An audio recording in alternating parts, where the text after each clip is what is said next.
First this lunchtime, the government has granted special protection for the place in Leicester where the remains of King Richard III were discovered.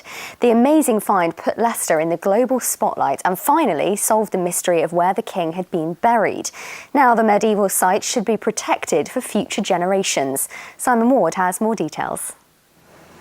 The search for Richard III ended in this Leicester Council car park in 2012 with the discovery of his remains.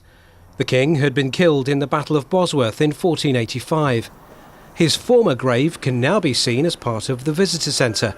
This and the Greyfriars area, which was a medieval monastic site, has now been given scheduled status by the government. It should have more protection from development and means it's recognised as nationally important.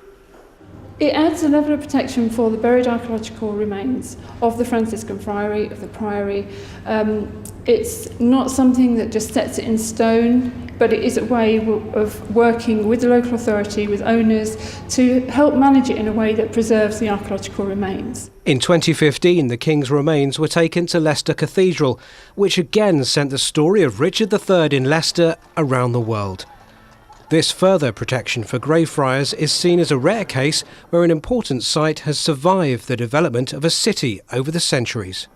Here, the added tier of having discovered Richard III within the church itself just puts the icing on the cake, if you like, in terms of its importance and arguably international importance.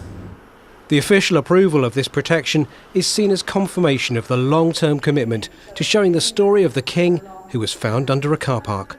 Simon Ward, BBC East Midlands Today, Leicester.